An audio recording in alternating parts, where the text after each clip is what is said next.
接下来看看国际上俄乌战争。俄乌战争现在最新的几个观察点呢，包括了中国大陆跟俄罗斯在东线的天然气管道，现在说全线贯通了哦。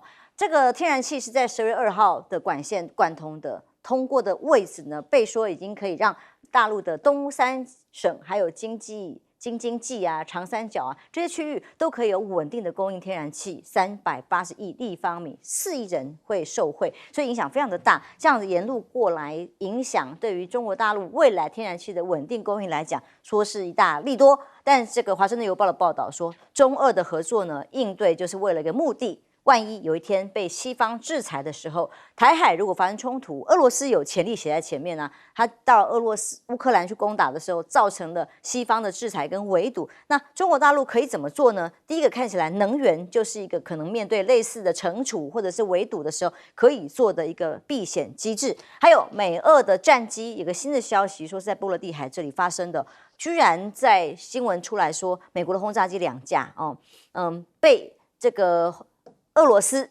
苏凯27给拦截，处在高度紧张的这样的关键时期，有对峙的情况，甚至最后被驱离了。那是不是代表着美俄之间也现在开始一个紧绷？虽然是在政权交接的这个时间点，拜登属于看守期，但现在双方挺紧张的哦。而欧盟呢，态度更是在随时看的美国会不会有所转变。但这位欧洲理事会的新任主席啊，还有新任的欧盟外交跟安全政策高级代表，两个人特别一上任就去哪里呢？乌克兰访问。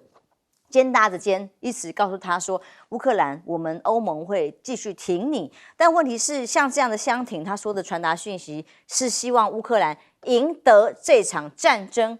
他说的哦，为此我们将不惜一切代价。哇，这是目前是一剂强心针诶，是目前在乌克兰的万念俱灰、未来一片黑暗的情况之下，乌克兰面对欧洲理事会给的这个保证，赢得战争。而且为挺这个乌克兰会不惜一切代价，真的是欧盟会做的事情吗？这当然是个问号咯。欧洲其他国家怎么想？法国、英国说了说，可能要派兵去前往支援。对于双方来讲，最后还是没有证实，就还是不太可能真的派兵去支援。而苏利文呢，美国国家安全顾问，则是公开的回应媒体上的报道说，拜登政府是不是要给乌克兰交还核武？他说否认啦，没有考虑，不在考虑之列。同时，美国正在提供的是其他常规的装备，而不是给核能力。所以，这个支援到底是冷还是暖，对于泽伦斯基来讲，心中是最清楚的。泽伦斯基特别去做一个文宣大作战，果然是拍电影啊，这个认知作战、宣传战上最强的。他就特别呢去警告亚洲说：“哇，北韩的士兵来加入了俄罗斯战场之后，已经沦为炮灰。”没有提供数字，不过他直接说已经肯定被作为前线的炮灰。泽连斯基甚至说，参与这个俄罗斯实战、接受现代化技术训练，才是真正对亚洲造成长远的影响。那甚至乌克兰还拍片去呛普京，惹错人了。哎呀，乌克兰宣传片标题叫"大韩民国"，能够理解乌克兰的伙伴。背景音乐使用这个女团 BLACKPINK 的歌曲，然后最后用一个英韩文的大字幕说 "太发"，是不是这样念啊？常看韩剧听到，就是大发啦哈，这样子来让人很惊叹的啦。Awesome 这种形容词强调乌克兰跟南韩之间的友谊，敌人的敌人就是朋友嘛。北韩朝鲜去支援乌克兰，俄罗斯啦，乌克兰就说我跟南韩的友谊非常的坚固。然后呢，普京签署了2025年俄国的联邦预算法案，看到的军费比之前都还要增加的情况之下，增加了30%左右，而且大概预支是13.5亿卢布，越来越多的军费，代表是这个年度要做到的更多的军事行动吗？甚至人力也是，除了去朝鲜那里要兵员之外，在壮丁的部分，看到夜店里这个画面是什么？根据媒体报道，这些壮丁在夜店狂欢，突然就有人冲进来抓兵啊！直接就在深夜里面，3家夜店发动突袭，拘留了数百名的男子。要干嘛呢？他们把他带去军事征兵办公室，直接叫他们去服役，上战场去了。那不知道到前线会是什么情况？亮哥在中俄联手所谓对抗英美的这样子的一个媒体报道里头，所呈现的氛围是说，一个避险从能源开始吗？我这俄乌战争，中国并没有介入啊。对啊，乌克兰也是他的朋友啊，他只是继续跟俄罗斯做生意啦。那因为难免会有一些居民两用的物资嘛，就这样啊。不然到目前为止，我不认为中国有介入了。倒是我觉得，坦白讲，我最看不起的就是欧洲人啊，虚伪到实在是受不了这个理事主席你在讲什么鬼话啊？那请问欧盟提供乌克兰什么武器啊？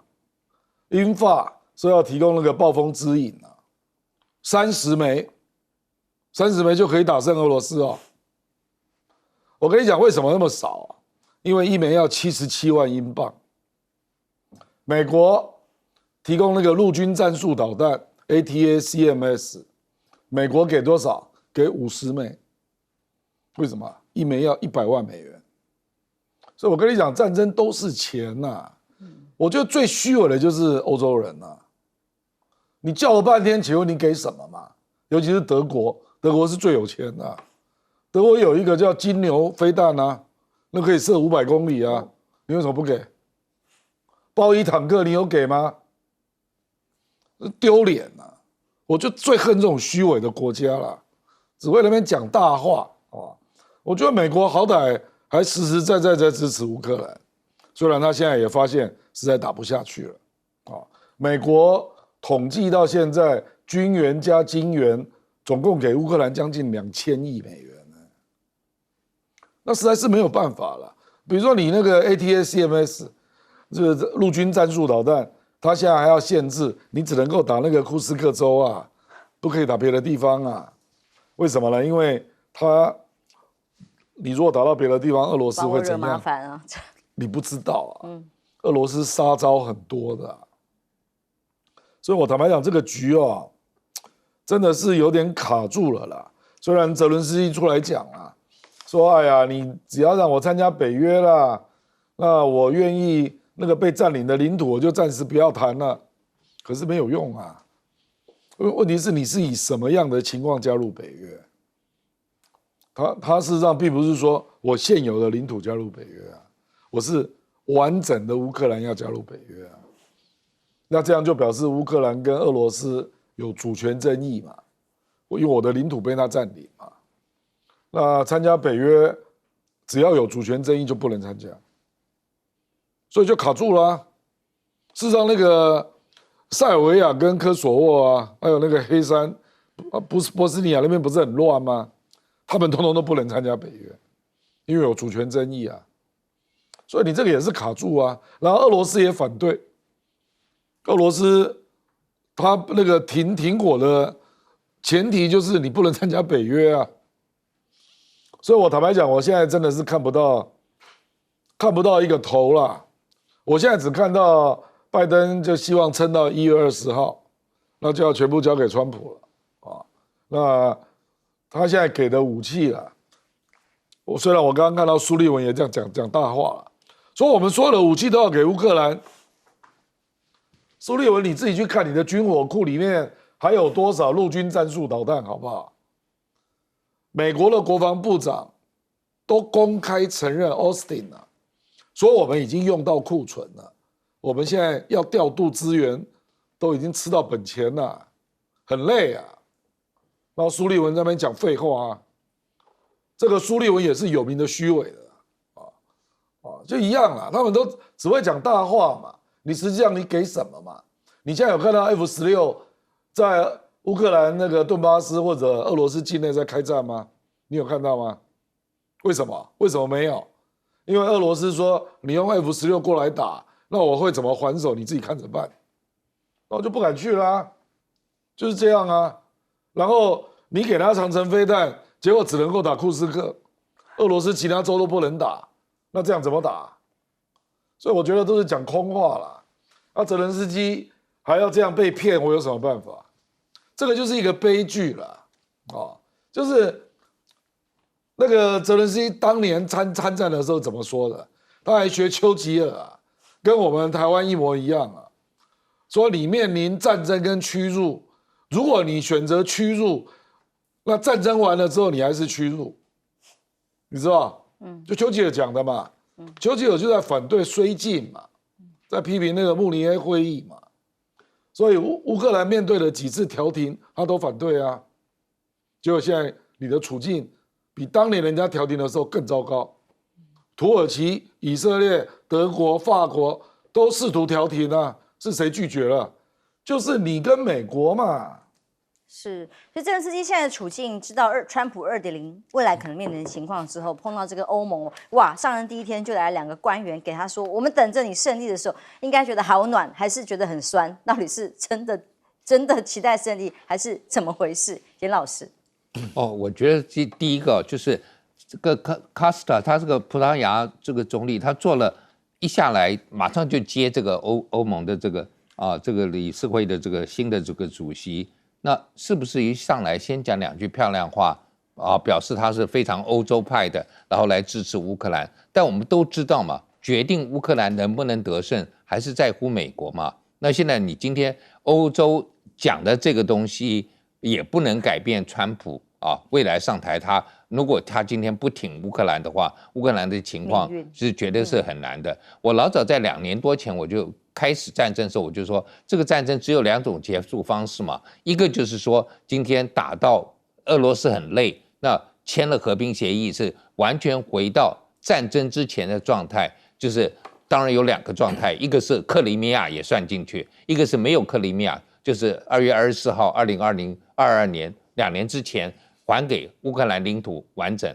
那这个是一种，还有一种就是你打到乌克兰被俄罗斯占领的领土有多少就被占领了，没有了但是呢，俄罗斯不能再占领新的或更多。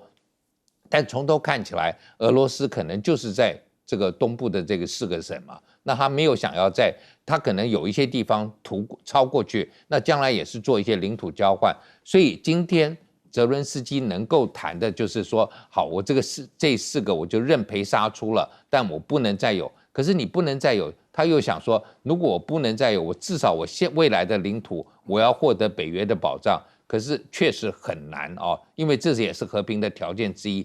所以怎么看，他都是我就是一个英文字常常讲的 no way out， 就是没有出路了，很难，因为你要屈辱的来签这个，你也不觉得你拿到了你想要的基本的一个和平，我说和平的保障。那你当初为什么要愿意就是当有调停，刚刚亮哥讲的还是这些欧洲的国家，非洲也出来调停，巴西也出来调停，你们都不理啊，都看不起人家都希望你们稍微就会缓和下来。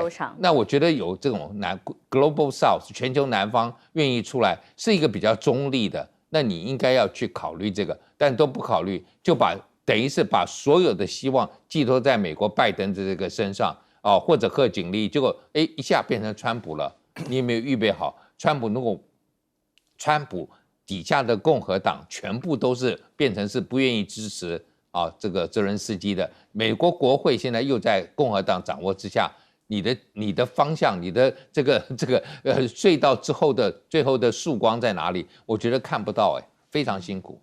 丁哥因为乌克兰男丁早就当时要出境都不能出境，都被拉下车，只能画面大家历历在目。那一直在想办法往下征兵嘛。俄罗斯现在也是，连夜店去玩的人，通通被年轻人抓去，准备要上战场，表示他们双方的战局已经到了某个阶段吗？这个新闻到底是真的假的，还有待商榷。为什么？因为它是莫斯科时报报的，莫斯科时报不是莫斯科的报纸，莫斯科时报是荷兰的报纸，你知道吗？然后它是专门反俄罗斯的。然后你去看那报道这篇新闻那个人根本就是乌克兰人。那请问一下，莫斯科夜店里头为什么会有乌克兰人在那边拍照？所以这真真假假其实很难说了，对吧？那俄罗斯是不是有要到大规模去夜店去抓兵？这个我真的不知道。但是乌克兰有，乌克兰早就已经是这个样子。所以我觉得现在西方这些消息新闻都很混乱。所以我们大家看看就好，也不用全信。那当然，俄罗斯他也投注了更多的资源在这个军队上面，那所以他的年轻人大概也要服更多的兵役，这是必然的，因为他现在也是处于战争状态，只是有没有到他们所说的这个状况，大家就自己去判断嘛。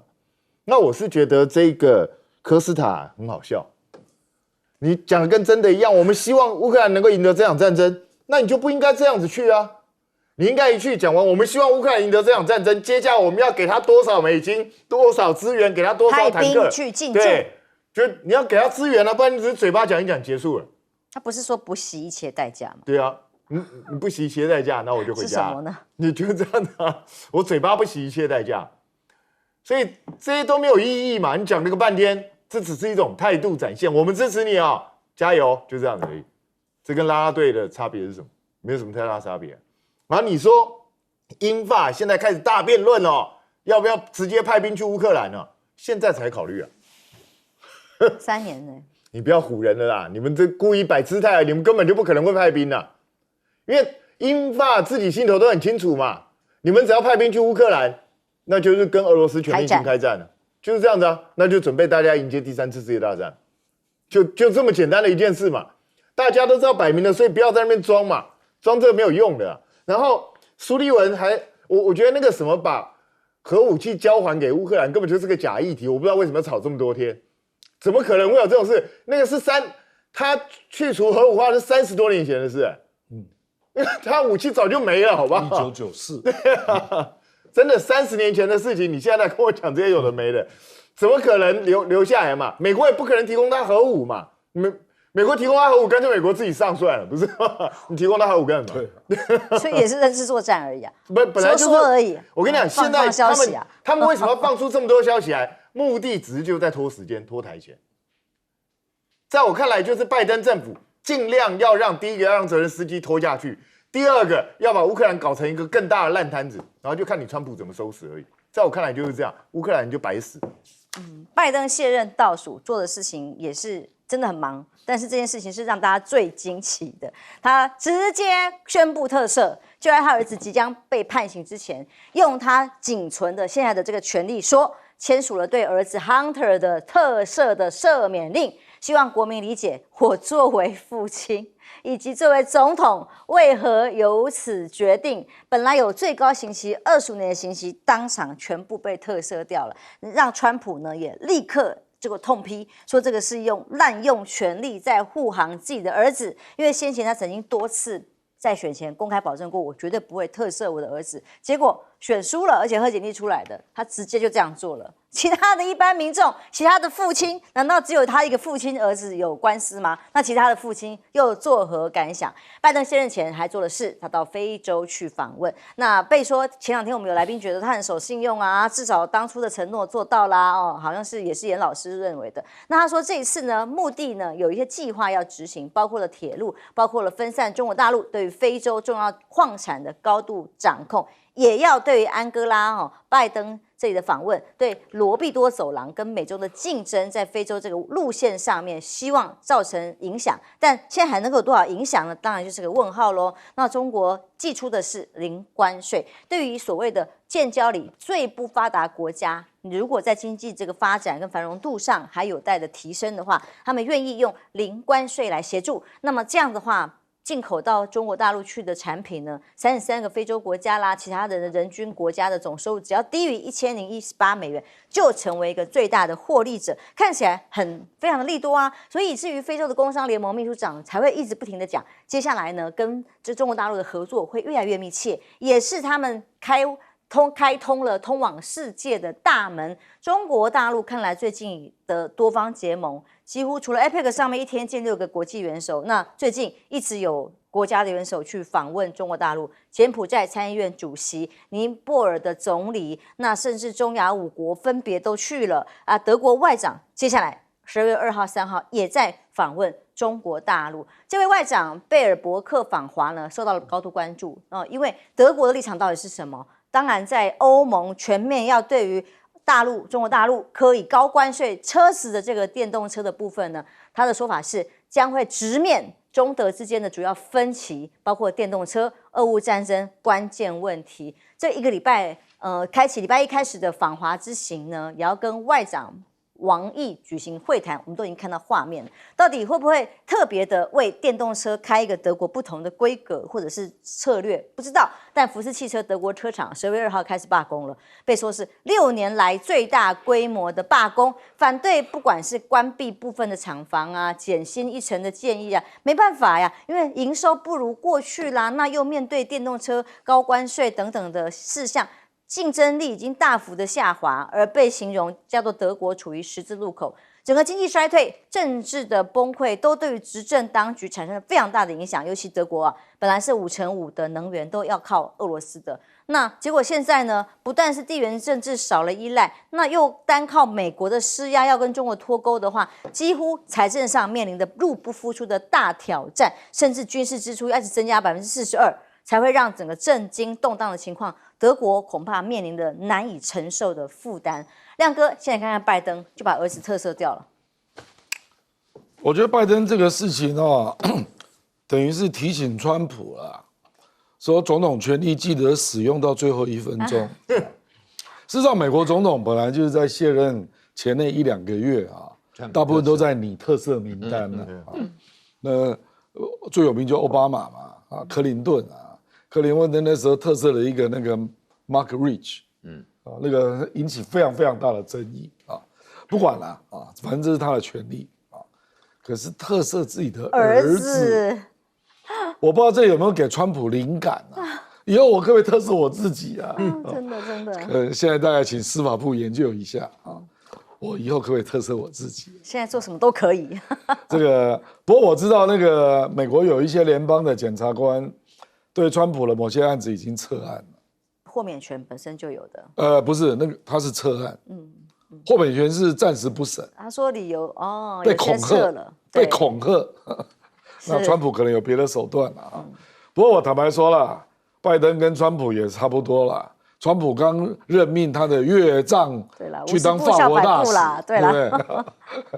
还有也任命了他另外一个亲戚啦啊，去当中东的顾问。对，这个我坦白讲，我们台湾政治还没有那么赤裸裸。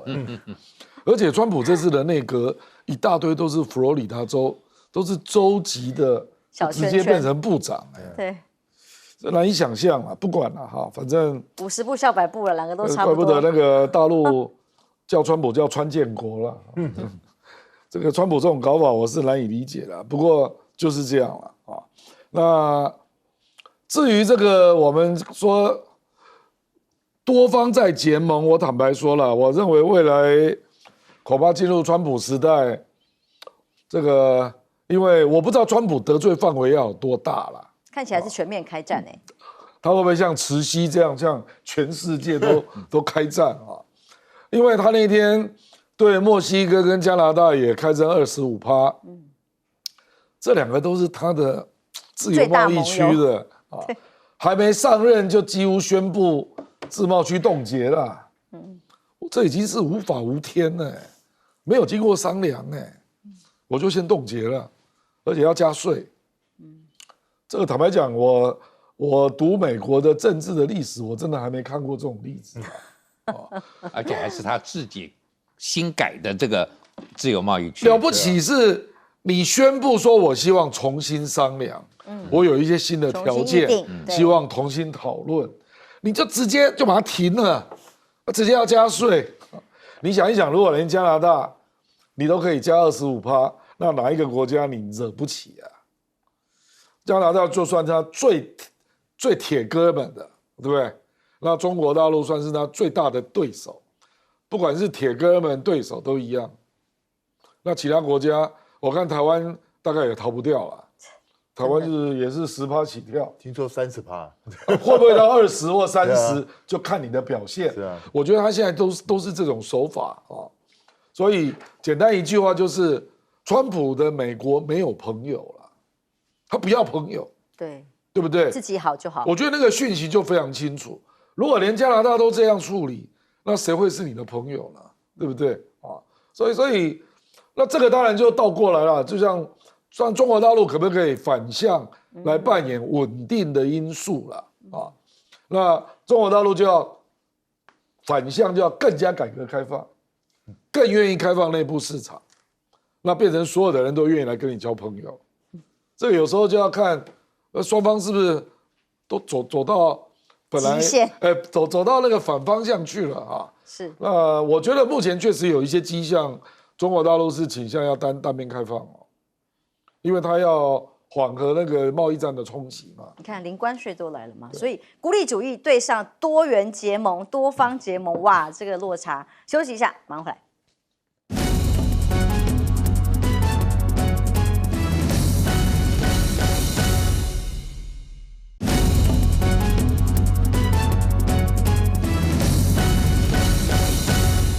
拜登在卸任前夕，先把自己儿子给特赦了，全部无罪，然后接下来去访问他曾经承诺过的非洲。第一个他特赦儿子，我觉得这跟川普啊，当年在他卸任之前，大家也说你要不要特赦你的儿子，也有案子。川普没有，川普特赦了一堆罪犯，对啊，这个金融的罪犯特别多。特赦都是那罪犯就表示是说啊，就表示儿子也是罪犯。对了，但是就表示是说拜登对川普不信任。反而是说，川普当年还信任拜登，不会去搞他儿子。对啊，我觉得这样子来看啊，那当然，我觉得川普拜登，我很同情他，两个儿子优秀的走了，留一个很糟糕的。但他上次也人家问到他，他也说，我的儿子我不会啊，好像就是把他抛弃他啊，这我觉得是为人之父没有问题。他这次去非洲，我觉得他最主要就是要兑现说，我任内上来之后，我为了跟中国大陆的一带一路对抗，我搞了一个叫做这个 Partnership for Global Infrastructure， 就全球的这个基础建设的一个伙伴关系。你大陆在过去10多年来，你在非洲在一带一路投资了差不多超过这个7兆美元的这个钱进去，他现在也要就全球找他伙伴一起搞出这么多的钱，然后来跟大陆对抗啊。那我觉得说，至少他愿意去表示他的一个承诺。那安哥拉也希望能够透过这个，你看他这条铁路啊，葡萄牙人120年前建了之后啊，就破破烂烂了以后啊，就是我去非洲，他们就跟我讲，他说，如果你今天去一个非洲的国家，它的那个基础建设以前就30年前去，它保持的还不错的，那表示它刚独立啊。如果说独立很久了就烂掉了，那所以说现在真的独立也蛮久了，就烂掉了，所以需要来重建。而且最重要，我觉得是透过这条铁路，你这些稀有金属啊，在这个刚果，在这个上比亚的，现在是80%都是由中国在这个最大的出口到中国。那当然你希望供应链未来包括这个电动车等等的这些稀有金属，你也能够掌握供应链。那我觉得拜登这一方面，作为一个非洲学者，我觉得他算是愿意对非洲承诺做一个兑现。但是川普会不会买账？我觉得现在非洲非常紧张再看就是说川普可能不会买账。真的，拜登答应的事情，可能说不定后来全部会被推翻。休息一下，马上回来。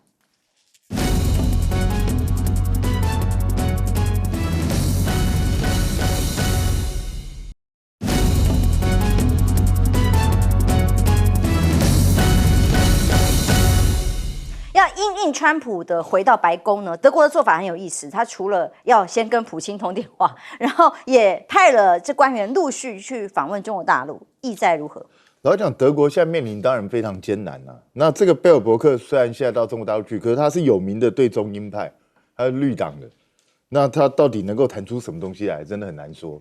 不过对德国来讲，他现在真的是他在能源方面，因为他过去都依赖俄罗斯的能源，你现在把它断掉，它的整个成本就大增。然后他在这个国际市场上面又受到各种挤压，包括他在电动车上面面临到中国大陆非常强烈的挑战，所以他处境其实真的很艰难。那对他们来说，如果现在还是遵循之前拜登的美国带领的国策，对中国大陆去做抗衡的动作的话，那他变成两面不是人，因为川普还会跟他征税。那请问一下，他这样到底要怎么样去解决这个问题啊？所以我一直觉得，不止德国啊，整个欧洲现在就处在一个非常尴尬的一个状况，他们到底还要不要跟着美国走？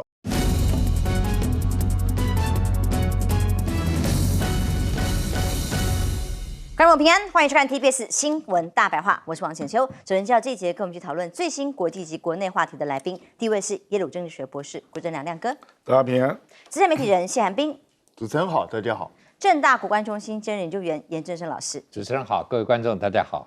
看看青鸟们，上个礼拜不是有一个晚上说，哇，青鸟要飞出来哦，在野党立法委员要注意哦。就那个晚上没有多少人，被说小猫2、3只，但是在这个场合人就多了。10月30号，台湾基督教长老教会办了青鸟宴，台北场有100桌，哇，满满的都是人。啊 ，PTT 有网友分享菜色非常的澎湃，大龙虾、什么鲍鱼、樱花虾、米糕、全鸡。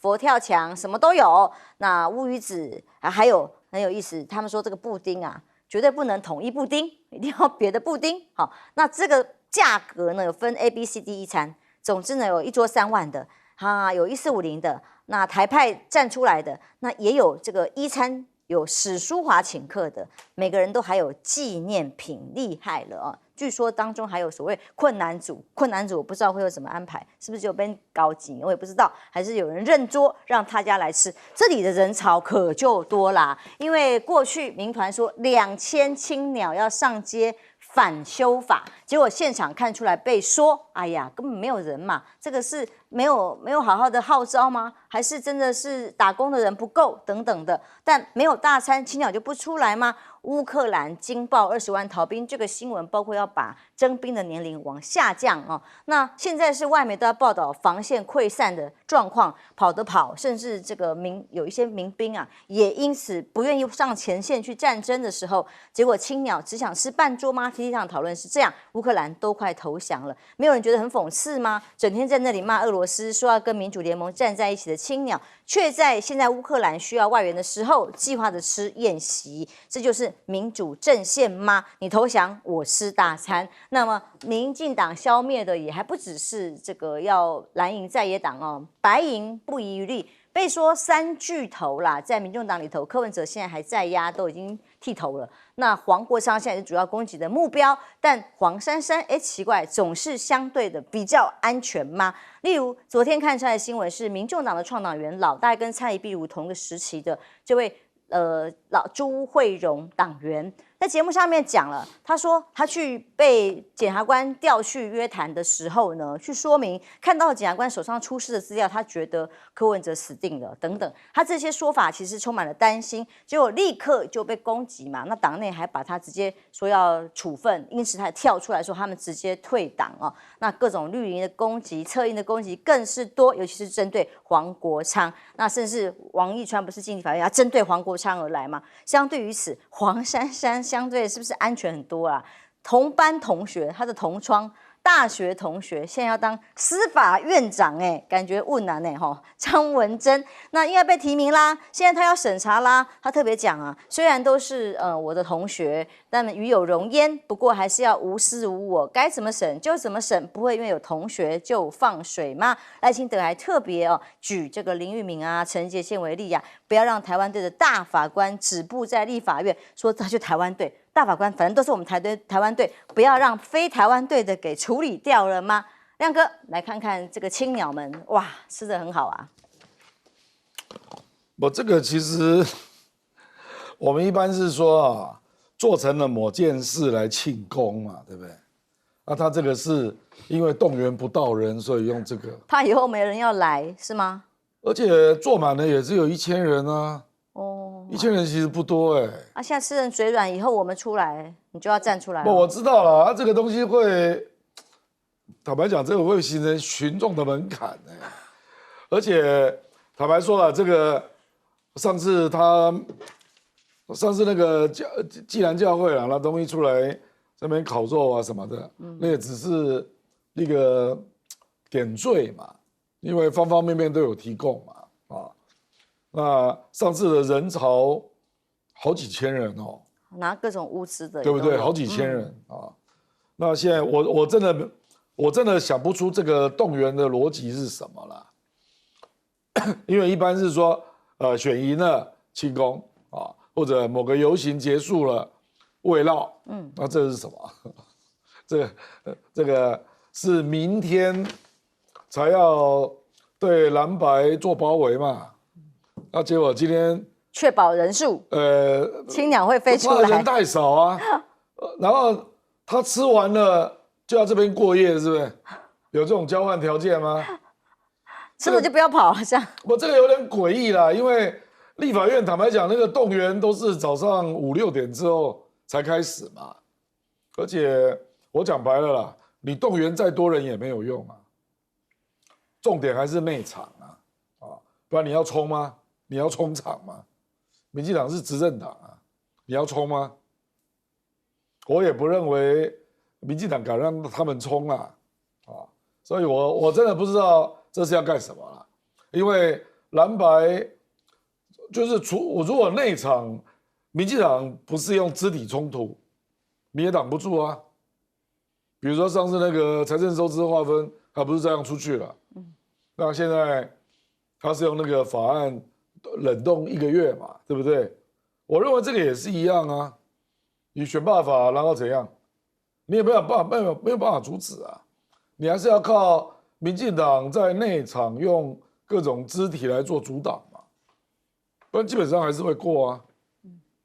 这个国会啊，国会审查法案，全世界没有人搞这个的啦，那表示什么？你选输了不认输嘛，选输不认输，所以到时候你选输的人还要用群众动员，那表示你要赢，是不是？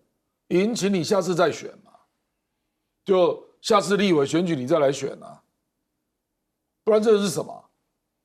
你有看过哪一个国家这样搞的吗？现在民主党难道可以说，我不认为众议院我们输了，以后众议院每次的表决我都要动员群众包围国会？赖清德，你不觉得你这种民主的理解很低级吗？非常的低级耶！全世界没有人这样理解民主的。那个法案你反对，谁叫你选输人家？不然你如果认为违宪，你再送你控制的宪法法庭嘛，对不对？你用群众能干嘛？一点正当性都没有。我跟你讲，全世界没有人这样搞。你有群众有什么用？你以为只有你有群众啊？你就选输人家嘛，丢脸啊！你聚集再多也没有用啊，不然你冲场啊，有胆就冲进去嘛，再搞一次太阳花嘛，到时候看谁来散场嘛，让拜登跟川普看到你台湾的民主搞成乌烟瘴气，让大家来看啊，丢脸丢到家啊！选输不认，我觉得更离谱的是，他以前主张的理想，现在通通都放弃，因为他执政，财政收支划分，国会有调查权，这哪一个不是民进党的主张？那现在因为朝野议会都不认了，所以你这个政党有什么理想可言啊？你这个政党就是为了权力而已啊，为了分享资源而已嘛。我没有看过有一个政党这样搞的比如说，人家川普竞选讲的，他当选之后他就实施啊，他批民主党的，等他反过来能够执政，他就落实他的主张啊，这样才叫做政党政治嘛。我从来没有看过有一个政党啊，在野的时候主张的，我执政了，暂时不算，上来做另外一套，上来了就做另外一套，你丢不丢脸啊？你青鸟看得下去啊？这种政党你看得下去啊？在野的主张，等他真的拿到权力，没有一个在实现的，你丢不丢脸啊？然后真的在做的事情违反世界潮流，你去看核电现在全世界哪一个国家不是在恢复？意识形态啊，挡住了啊，台独做给我看啊！我觉得真是丢脸啊！这种政党啊，然后还在那边嗨啊，举牌在外面嗨啊，就台湾的民主素质越来越差嘛。我跟你讲，这个反正就是一代不如一代了。你赖清德不如蔡英文啊！蔡英文民主运动有搞成这样吗？难看，真的是难看死了嘛！你才做几个月，丢脸丢掉家。彬哥哦，当时赖总统也曾经公开讲过说，小心到时候青鸟会飞出来。到底青鸟是谁？青鸟是基于理念而来相挺，还是说是来吃饭来拿物资？他们挺的是什么？那现在的民调的结果都已经让立法院认为，整个归咎的责任不是就在于自己执政党才是问题所在吗？其实最近好几个民调都显示，赖清德搞了这么3班5次之后，结果民进党跟赖清德制度并没有上升啊，反而国民党现在慢慢在爬起来。所以赖清德自己去考虑一下到底怎么样。那青鸟会不会飞我是不知道，但是青鸟蛮会吃的。对啊，吃的这个菜色还不错啦。不过说真的，以这种板豆的水准，你一桌要3万真的有点贵。讲实在话，因为我常吃板豆，这种菜3万，说真的有点贵，可能里头有附加台湾价值，这个我就不知道。那其实他们办这个我一点都不反对啊，你不管怎么样，反正大家能够吃饱喝足都是好事啊。只是哦，你们这种办的越多，你知道，这一种就会，你知道，每一次都设下一个 label， 更高的门槛。对啊，你这一次有鲍鱼，龙虾，那下一次如果退回去，变成只有什么，便当，对啊，没人要来了。上次不是就被就要弄抱怨了吗？两个水果，你记不记得之前青鸟几次聚会的时候，第一次有烤肉啊，什么东西就很多人。然后第二次的时候，那一次没什么东西，大家就不来了。对，就不然以后我们都来吃的，是吧？我觉得如果这样也不错啦，至少刺激活化一下台湾的经济啦。那这些人喜欢出钱去吃就 OK。但是我一直觉得很奇怪，国防部你们现在满天在动脑筋，希望未成年的高中生想办法去支援军事勤务干嘛？县城的这些地方赶快去征兵啊，对不对？你赶快拿着报名表直接就到现场去啊！这些人每一个都抗中保台啊，对不对？这些人每一个都跟老共势不两立啊！我相信这些人最爱台湾，一定都最愿意当兵。国防部赶快去找一些，每一次青鸟聚会的时候，国防部就去，你们征兵问题就完全解决了，对不对？全部都去啊，不是很好吗？国防部真的拜托不要我们教了，该去的时候就赶快要去了。所以我真的觉得不要搞得这样子哦。那说真的啦，这些青鸟，明天我看到要聚集多少人嘛？你们冲进立法院哦 ，OK 啊。上次冲进立法院可以让你盘踞，是因为立法院长不愿意动用警察权。这次你再冲进去看看，你可以冲啊！我看韩国瑜会不会动用警察权？你们用力冲好，再叫民进党的立委夹带你们进去嘛。再来试一次看看，我看会不会再有个太阳花还是大长花，我就不知道。那老实说啦，现在最近不是有媒体人公布说，民众党的民调什么只剩下个位数啊，什么5点多啊，什么这些东西。那很多人问一个，我也觉得很有趣啊，就是如果他真的是已经瓦解到这种只剩4%、5%的制度，你们打那么用力干嘛？照3餐打，你们跟他深仇大恨到这种地步吗？然后这个朱慧荣这个大妈老司机，我也觉得很趣味，就是他出来说，哦，检察官给我看到一大堆资料，这个柯文哲这样子真的是不行哦，根本就在恶搞。我想请问一下，检察官给你看这些资料干什么？哦，你是去做证人的不是吗？他给你看这些资料干什么？他要让你查案啊？你是助理检察官还是什么？他后来好像有改口，其实检察官也没有给我什么资料。是啊，所以他自己说溜嘴嘛。大家去看看，这是不是刚好一个套路？检察官把他找去了。请问一下，检察官有给他看什么资料，或者知道什么东西？请问一下，绿营媒体为什么会知道？为什么就去找他上节目？你以前有看到绿营媒体找这个大妈老师去上节目吗？没有啊。那为什么突然之间绿营就知道，就可以找他去上节目？在我看起来是很像一条龙的做法嘛。北检就故意把他叫来，然后就通知了媒体，叫媒体找他嘛。他这边有料可以报，就这样子而已啊。然后我不知道他到底有没有看到资料，你到底看到什么资料让你觉得柯文哲十恶不赦？你就讲出来啊，怕什么？对不对？你不是创党党员吗？就讲出来看看嘛。那现在是有人去检举他的行为可能违反他们的党纪嘛，那就是看民众党自己怎么去处理。我们不是民众党党员，我不知道。你要退党你就退啊。然后还特别强调什么第4号党员、第5号党员。老实讲啦，在我看来，你重视的是那个名称，而不是真的要为台湾政治改变什么。我觉得这种人就看起来就蛮好笑。那至于说大法官这个东西，我必须讲，你什么东西都要台湾队。其实你要台湾队很简单啊，你只要提了大法官人选是朝野都能够认同的，就过了，不就是这样吗？你为什么老是硬要提那一种都不会过的呢？都会提那种完全就来跟在野唱反调，完全只为你们当打手的大法官呢？赖清德，你每天都要这样硬干，到最后我看你民调会到什么地步？严老师，我们来观察青鸟的这些活动，每一次出席的人数啊，还有规模啊，哦，当然是民党一直想要把小草变回回头草，回头草变成青鸟。现在观察起来，这个规模如何？我觉得小草应该是吃素的啊，怎么会这么好吃的这些东西啊？那基本上我觉得说，第一个，我必须要讲一下这个，刚刚你提到那个统一的布丁，所以不能吃。哎，统一的英文是 president 哎。是总统哎，你这个是对总统不敬哦啊！第二个，我必须要强调一下，赖清德现在在外面访问，如果今天有媒体，他们今天敢冲，媒体就是照给你看，一个总统去美国访问，再谈一大堆理想的东西，结果你的执政党动员的人在那边冲立法院，哎，这个对照组不太好看哦。就是说，你觉得美国下一次，如果他今天还有那些有些议员想跟他通电话，或者想要跟他一看赖清德是这个样子，怎么会再继续跟你再做一些交流？只有吃饭而已，不是对对，当然了。